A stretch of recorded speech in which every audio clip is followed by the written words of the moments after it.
अस्सलाम वालेकुम। Health food series में आज हम पूछ रहे हैं नरगिस फूल के बारे में। तो ये नरगिस फूल की क्या कहानी है साकिब भाई? ख्वाजा साहब, नार्सिज़म एक ऐसा लफ्ज़ है जो लिटरेचर में आपको मिलता है।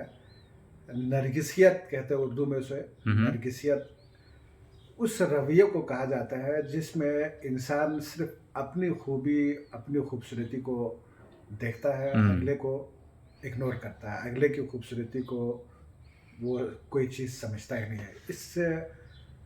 इसी मुनासिबत से नरगिस को नार्सिसिस भी कहा जाता है। इसके हुँ। बैकग्राउंड में एक कहानी है और पुराने ज़मानों की द्युमालाई कहानी।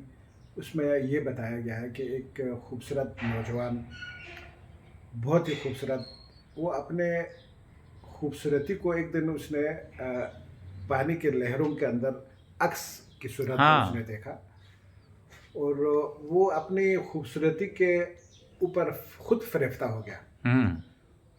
अच्छा, उसका एक महबूबा भी है, वो उसका पीछा करती है, वो उसकी मन्नतें करती है, वो उसको लिफ्ट नहीं कराती है। हुँ। वो जवान जो है ना उसको लिफ्ट नहीं कराता है।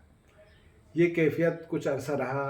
एक दिन वो जवान रहना खूबसूरत जवान, वो पानी के अंदर अपना अक्स देख रहा था और वो अक्स को पकड़ने के लिए पानी में छलांग मारता है। हुँ।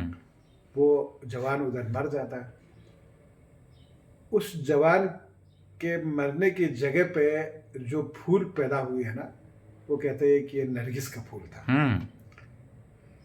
और ये एक तरह से बेवफ़ाई की अलामत भी समझी जाती है नरगिस के फूल को जो है वाह! ना। और नरगिसियत उसी कहानी से जुड़ी हुई लफ्ज़ है।